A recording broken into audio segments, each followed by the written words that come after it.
Dr. Kaushik Kumar from Surat. His topic is suction device during PCNL and RARS. Is it reality? We are seeing so many presentations where to remove the fragments, whether to use suction or not. I think Dr. Kaushik will enlighten on that. Good morning. The question is how to remove the fragments, whether it is an RIRS or a PCNL.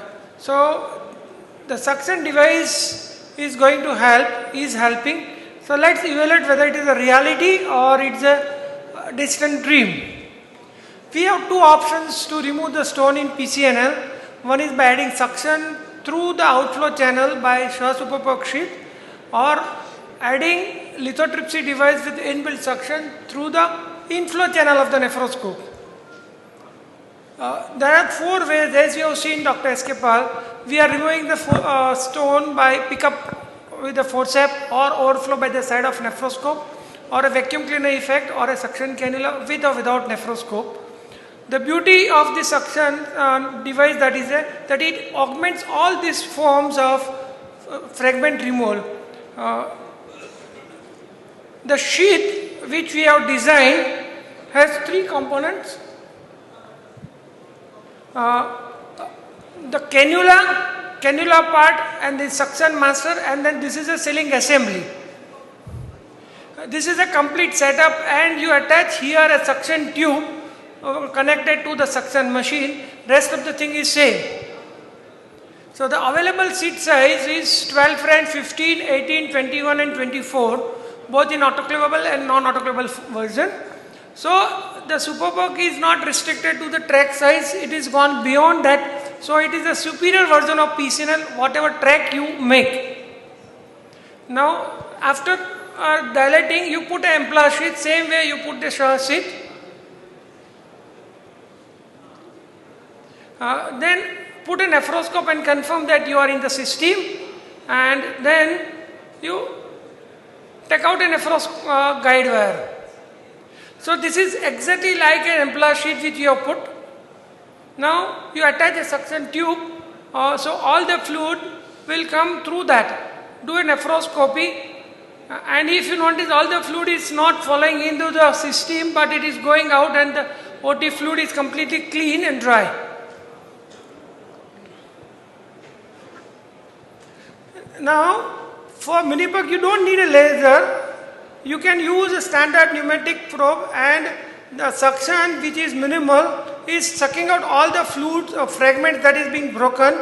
And if you want to add a suction, the assistant puts, you notice this, the assistant puts a finger on the outlet and the suction is continuously on. Whenever you need a suction, just he puts it, and otherwise he takes it out, and that's how all the fragments are coming out.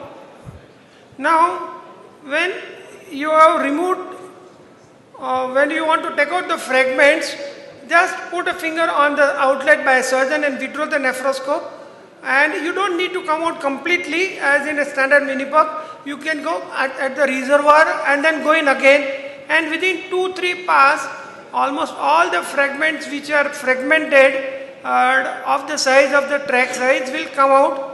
And within no time you will feel that there is no dust accumulated, and every dust that been formed has been sucked out completely. This way you complete the procedure, and see, another important thing is how to use a pneumatic. Just put the probe on the stone and start breaking. You can monitor the hand. I am not pushing the probe, I am just touching the stone, and it is exactly breaking like a laser. It prevents the damage to the pelvic mucosa. Now, when you are doing at the end of a procedure, take out the tube, and you can close both the hand. You can see I am closing both the outlet, and it allows us to distend the PC system.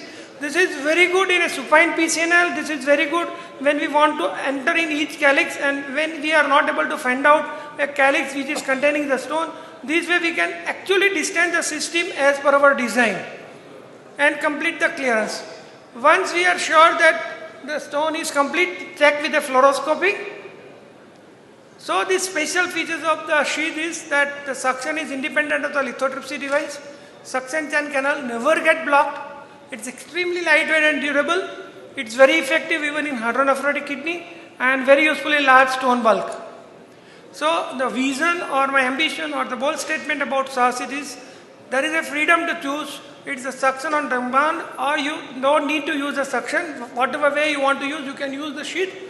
Whatever track size, whether it is small or big, whether prone or supine, any lithotripsy device, pneumatic, laser, whatever you want to do, any nephroscope or anywhere in the world you can use this sheet. Now the second part is the suction inside the nephroscopic channel. Shock pulse lithotripsy has come up in a big way. It uses combination of shock pulse lithotripsy combined with ultrasonic lithotripsy, and there is a hollow probe. It used to suck out the fragments. EMS has also come out with ultrasonic lithotripsy with the ballistic energy, and the principle is same like an ultrasonic lithotripsy which we all used in the past. This is another version that has come out by Boston.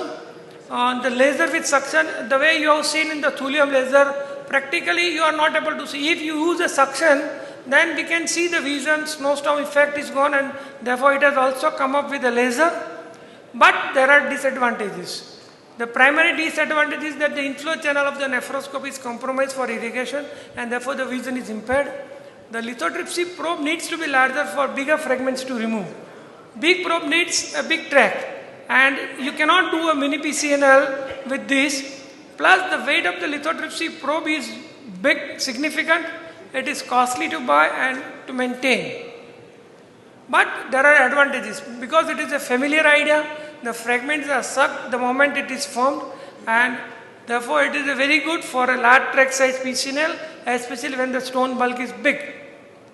Can we use both? Yes, we can use both suction inside the nephroscope, suction outside the nephroscope in a sequential manner and with a synergistic effect.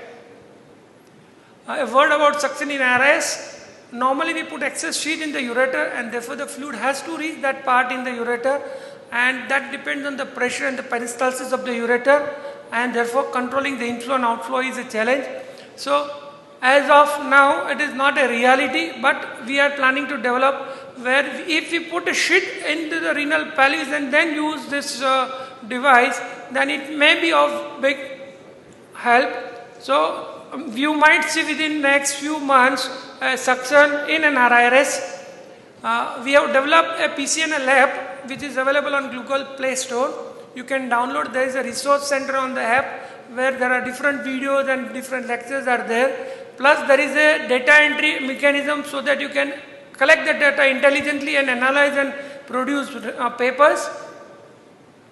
There is a very wide response across the world, and the trifecta for PCNL can be a superpuck sheet with 15 French, nephroscope 12 French, and thulium fiber laser. It may be the best combination for any size of the stone. Let's see what the future holds for us.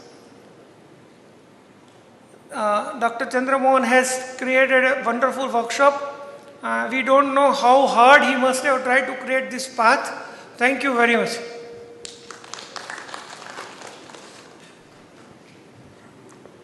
Thank you very much, sir.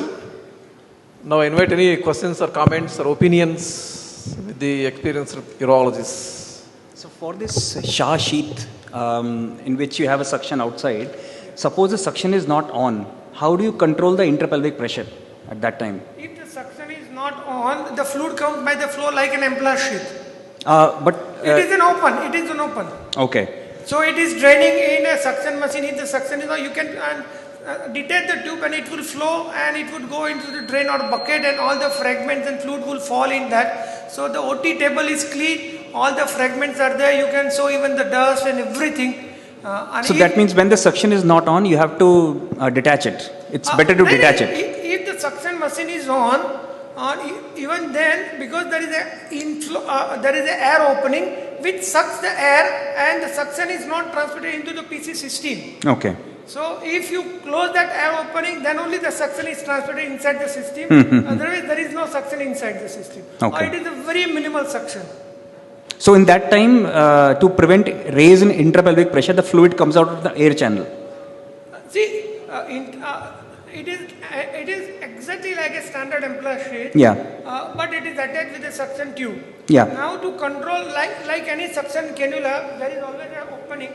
And if you close that opening, the suction is activated and you are able Yeah, to suck. correct. The same way, there is an opening which if you put a finger, it is closed and therefore the suction is transferred inside the pelvic calcium system. And if you take it out, the suction is not there inside the system. And therefore it works like a standard implant sheet, and the water fluid is coming into the reservoir is being sucked out by the machine, and therefore all the fluid and fragments that come out. Okay. And if you want to increase the pelvic volume, you detain the tube, close both the ends so that there is no space for fluid to go out and it distends the system. It is very useful for a supine PCNL because in that the fluid comes Anyway. and it is very difficult for many people to change the thing. And it is very good at the end of a procedure because some calyx some stone has gone there. So if you close temporarily that distance, then you will be able to see the calyxal opening and you can take out all the fragments so it can come out. Yeah. So it can be used in different ways, like a standard implant sheet just to collect the fragments, or in supine PCNL. And when you want a suction, it is activated. When you do not want, it is not. It's just a movement of finger. So where is it available? It is available through Usha Enterprise. There is a stall, and it is available very cheaply. Full set is available from 12, 15, 18, 21 and 24, or you can buy individually also. Okay. Thank you, sir. Thank you. Sir, regarding your, sir, excuse me, sir, here. Yeah. Regarding your super sheath, sir, your sheath, is there any limitation of size of the tract? Is it a bigger, a smaller tract? Tract size. Track size. Is there a limitation? Suppose if you are doing, say, UMP, use a 12 French sheet. Yes, If sir. you are doing a mini perk, use 15 or 18 or even 21.